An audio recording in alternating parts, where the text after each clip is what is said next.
Tom Pelissero from NFL Network joins me here inside the TCO studios. Vikings versus Colts Saturday. The boom is at noon at US Bank Stadium. And Tom, you're reporting. This is your first regular season game reporting on the sideline. So congratulations on that. But before we get to this game, you were recently in New York for the NFL owners meetings. And the big topic was roughing the passer. The fact that, there may be reviews. And first thing that came to mind for me was like, okay, the Vikings have 0 roughing the passer penalties this year. So this doesn't affect us, but it does affect the league. Your thoughts on that call? It's going to be a big point of discussion going all the way through the March meeting here. That's where rules are proposed. The competition committee brings some forward. Teams bring some forward. My understanding was there were a couple of owners who just brought up the issue in general. And there have been a few high-profile type of plays. There was one the other night on Sunday night, Jalen Phillips, roughing Justin Herbert. There was the Grady Jarrett one earlier in the year, the Chris Jones one.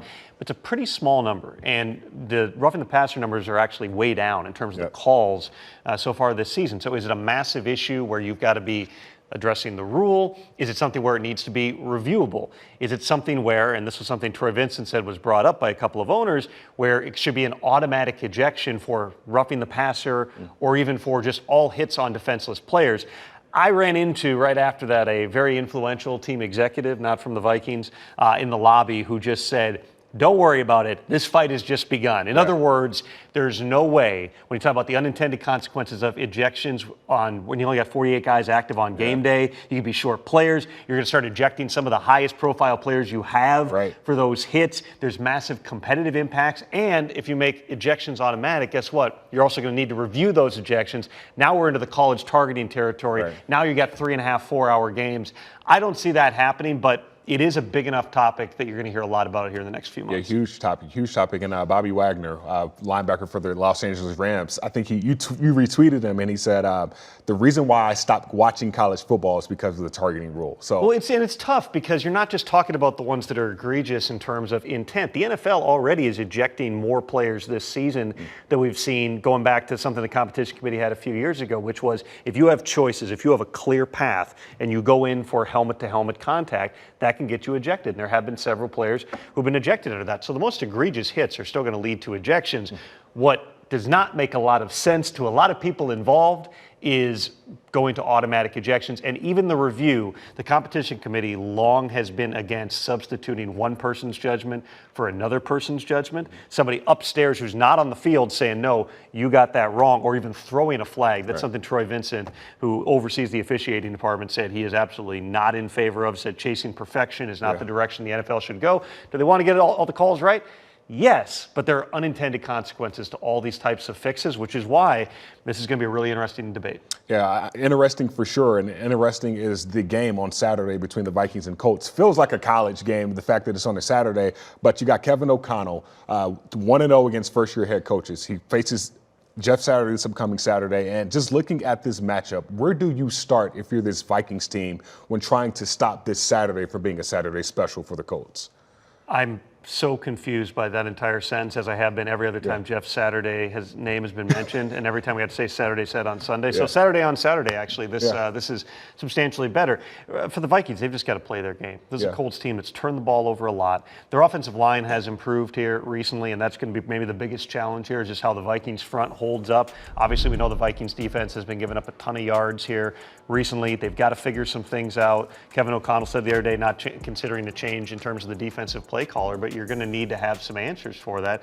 Matt Ryan has given the ball away too much. He's not played particularly well. Obviously, you've got a really good running back. They do have some weapons at the wide receiver position. And then on the flip side, there's a Vikings offense that, when it's needed to, is operated at a pretty high level. This season, the Colts have some good players on that side, guys like Stephon Gilmore, obviously DeForest Buckner. But, in terms of the matchups and in terms of what's at stake, even though the AFC South looks a little bit more competitive with Tennessee stumbling here of late, the Vikings can wrap up the NFC North here. The place is going to be rocking. You would certainly say that they're in a good position to finish this thing off on Saturday. I hope so. We tried last Sunday and we gave up, 400 plus yards. And, just looking at the history of this team, the last 4 weeks, the amount of passing yards we've given up. Ed Donatel earlier this week said, giving up a lot of passing yards is not the standard for this organization. So when you look at Saturday's game against the Colts, what should define this Vikings defense? Again, you're saying Saturday's game, and I don't know for sure what you're saying. I mean, I think it's preventing the running game from getting going for Indianapolis, because we've seen when Matt Ryan at this stage in his career has had to drop back and play that type of passing game. He's had a lot of fumbles. He's thrown a lot of interceptions. This can't be a game where Matt Ryan's throwing the ball 50 times. Yeah. So hunker down against the run game. Start there. And the Vikings have had a lot of upheaval too. Obviously, there's no excuses for the numbers so far this season, but when you're rolling through so many different corners and safeties, I don't know what the numbers are in terms of different combinations that have started, but it's a lot. You didn't have Harrison Smith back last week. We'll find out shortly after this is taped if he's playing, but it sounds like it's in good shape for him to go this week. Cam Dantzler was back on the practice field today too. Once he's healthy, that's along with Patrick Peterson, one of your best corners on the team. So just getting healthy, you would think and you would hope is a big part of this. I think someone asked Justin Jefferson earlier this week, hey, JJ, have you ever had the idea of just going over to the other side of the ball and playing corner? Maybe you'll get some more interceptions or whatever you want to call it. But JJ, for what he has meant for this offensive side of the ball, because he said, no, I don't want to play defense. I want to continue to catch 200-yard games, and hopefully that leads to wins. But with Kirk, JJ having these spectacular games, where does Dalvin fit in the picture moving forward? It's a great question, because the numbers haven't been what they've been in recent years in terms of running the football here. They know they've got a really dynamic running back. When you have Justin Jefferson, I understand that when you're in the crunch, you're saying let's throw the ball up to the best, one of the best players in the NFL. Dalvin Cook is also one of the best players in the NFL, but that's what they've done well so far this season is the contested catches, being able to win in those critical types of situations. For Dalvin, I mean, he had the big run against Miami. He's had some really bright moments through the course of the season. It's a matter of trying to find that proper balance. When you're having this much success throwing the football, it becomes a team unlike what we've seen from the Vikings in recent years, where very much when you were in crunch time, sorry, I'm taking apart your set. Crunching the setup. You would go to Dalvin this year because you've got other weapons at your disposal. You're not doing that quite as much, but it's a big piece of this. And as you get into some of these games, now they win the division, right, on Saturday. Hopefully for the Vikings' sake, that's what happens. I don't know what you mean by Saturday. You're gonna have a home game in the playoffs, but then at some point you're gonna go on the road. Yeah. And you're gonna be playing on grass. You potentially could be playing, depending where those games are, in colder weather. If you have to go to a place like Philly, those are spots where you're probably gonna be leaning a little bit more on Dalvin Cook. So what are the reasons for optimism when you look at, us locking up the division this weekend, hopefully trying to, get that 2 seed? That's best case scenario for this Vikings team right now with the way the Philadelphia Eagles are playing. Nobody is beating them. They're playing phenomenal. But for this Vikings team that is still trying to figure it out, Ed Donato said, good enough wins you games. What are the reasons for optimism when we get to the playoffs? Well, defensively, you're hoping just that you're healthy. You're hoping that you're getting some of those horses back. I saw Ed Donato talk the other day about Daniil Hunter kind of growing into that role, the fact that he's dropping back some and he's standing up on base downs. I mean, that's a process. Yeah. That's not what Daniil did for the first 8 years of his career when he was one of the best pass rushers in the NFL. So continuing to find that comfort zone there. I just go back to there was a big stretch where they were playing without Dalvin Tomlinson in the middle. He's back there. There were stretches where you were playing without a Caleb Evans and Cam Dantzler, and you got Duke Shelley who walks in off the street and suddenly is playing 70 snaps. That's a hard thing to do. Health is a massive part of the NFL when you get into the playoffs year after year. If you look at the teams that are in the Super Bowl, a lot of the time they're the teams that were the healthiest toward the end. So I'll let you knock on wood if you can find some over there. Yeah. But this is a pretty healthy Vikings team right now. I know there's the offensive line's still been a little bit beat up, but you get Christian Darrisaw back this week. That's the upside in my mind, is you're not without some of your superstar players. Superstars win games when you get into the playoffs. Everybody can say depth does too, but you hope you don't get to that depth, particularly if it's some of your best players coming off the field. My last question for you just talked about a superstar. We have a superstar here in this building. It's not you, it's not I. His name is Justin Jefferson, and he is 500 yards away from 2,000-yard season. I mean, it's never been done in the history of the NFL. It's a 2,000-yard season possible for NFL Offensive Player of the Year, because that's probably the most he's going to get, because it's MVQB award. Well, I mean, if he has a 2,000-yard season, he may well get an MVP vote. Let's be honest. And by the way, I think you are a superstar, Gabe.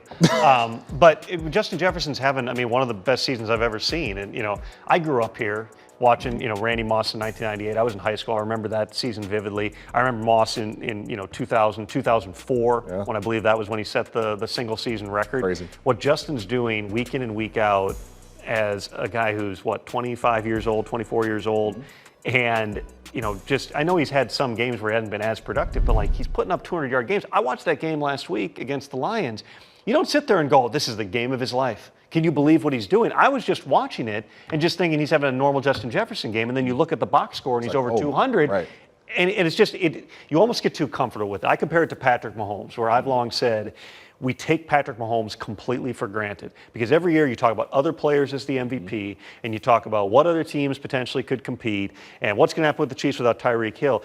Patrick Mahomes, we completely take for granted that he does unique things week in and week out. The types of throws he makes, the playmaker that he is, you just get comfortable with it. And Justin Jefferson, to me, is moving quickly into that territory. I don't think he was appreciated nationally until this season, truly.